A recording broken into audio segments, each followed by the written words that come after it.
Welcome back mga kachika. Asia's pop star royalty, Sarah Geronimo, ginulat ang netizens sa pagpalit ng kanyang profile picture sa lahat ng kanyang social media accounts kahapon, February 2, 2024, sa Facebook, Instagram, X, YouTube channel.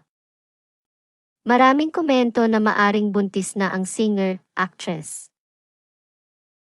At halos karamihan ay congratulations ang comment. Ano kaya itong pasabog na ating aabangan galing kay Sarah? Kung siya man ay nagdadalang tao na, tiyak maraming matutuwang fans. Ano kaya ang ibig sabihin ng misteryosong kulay ng profile update niya? Abangan ang susunod na update sa chikang ito at ating alamin.